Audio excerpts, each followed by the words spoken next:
Je vous invite à prendre une petite cuillère et à goûter et à me faire parvenir vos remarques également. Pourtant, quand arrive le moment de comparer leur glace et une autre sans additifs, ils vont pouvoir se montrer fiers du résultat. Laquelle vous préférez? Celle avec stabilisant. Celle avec stabilisant aussi. Oui, pareil. On dirait une vraie crème glacée. D'accord. Pour eux, il n'y a pas photo. Et pour le consommateur non plus. Mais que trouve-t-on exactement dans ces additifs qui permettent de fabriquer des produits light? Et sommes-nous suffisamment informés sur leur composition?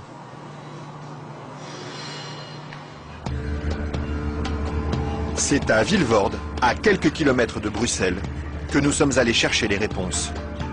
Au bout de cette zone industrielle se cache une usine très discrète, filiale d'un des plus grands groupes chimiques européens. On y fabrique l'un des additifs les plus utilisés par l'industrie, le E441, plus couramment appelé gélatine. Et le responsable commercial de l'usine, Michel Vandenberg, n'est pas peu fier de nous montrer tout ce qu'on arrive à fabriquer avec son produit miracle. Alors je vais vous montrer quelques exemples des principales applications de la gélatine. On a vraiment le secteur alimentaire qui est l'application la plus importante au niveau mondial. Alors vous avez ici tous les produits gélifiés. Le premier marché pour lui, ce sont les bonbons. Mais on trouve aussi sa gélatine dans des gélules pharmaceutiques, des pellicules photo et même des shampoings. Il y en a partout de produits finalement. Ben, ce serait pas mal qu'il y en ait partout. Mais pour ça, il faut produire toujours plus. Alors ici, l'usine tourne à plein régime. Et la fameuse gélatine de Michel Vandenberg, la voici qui sort, tout au bout de la chaîne.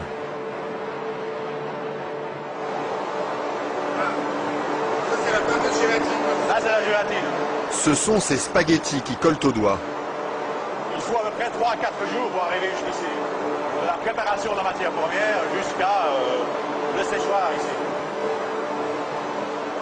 3 ou 4 jours de transformation dans les entrailles d'une usine où ces immenses cuves remplies d'acide et d'eau bouillante font régner une moiteur tropicale. Et au milieu de cette atmosphère étouffante, il y a un détail qui frappe le visiteur et qui pénètre jusque dans les locaux les plus protégés de l'usine. C'est pourquoi ça? Ah, c'est les odeurs.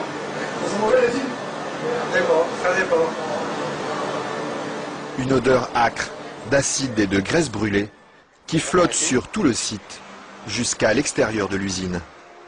Et la raison de cette odeur, la voici. C'est la matière première avec laquelle on fabrique la gélatine. Ça c'est la matière première. Nous traitons donc la couenne, la peau de porc. D'accord. De la peau de porc qui arrive par palettes entières dans son usine. Une matière première qui ne lui coûte presque rien et qu'il achète dans toute l'Europe. Ceci vient de Hongrie. Ça vient de Hongrie, d'accord. Voilà. Et tous les jours, près de 150 tonnes de couenne de porc attendent dans ce hangar d'être dévorées par un monstre d'acier au nom évocateur, Dinosaurus.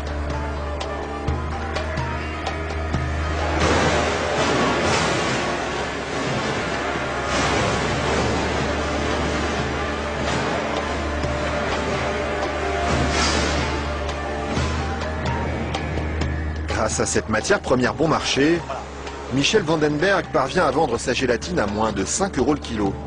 Un prix défiant toute concurrence qui lui ouvre sans cesse de nouveaux marchés. Et celui qui marche bien en ce moment, c'est justement le marché des produits light. Attendez, il ne faut pas filmer ça à 1 minute. Mais voilà, ceci, qui est un beurre allégé, 40%. Alors un fromage frais, 0% matière grasse. Et chez lui, on trouve même les plus grandes marques.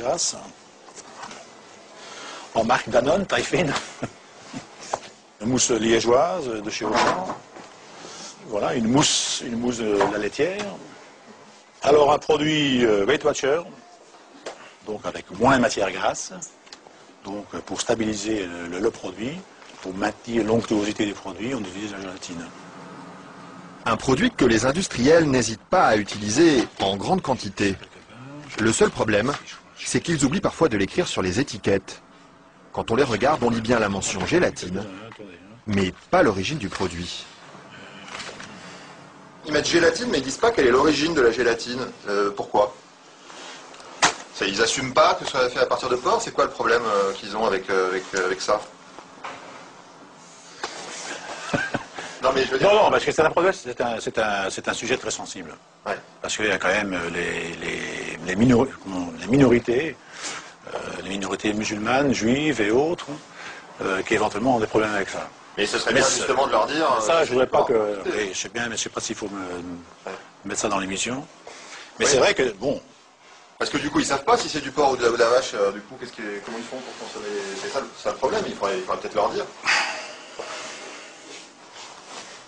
Une question qui laisse Michel Vandenberg sans voix et à laquelle aucune marque de l'agroalimentaire n'a souhaité répondre, malgré nos nombreuses sollicitations. À croire que la gélatine de porc est un sujet sur lequel il préfère rester discret.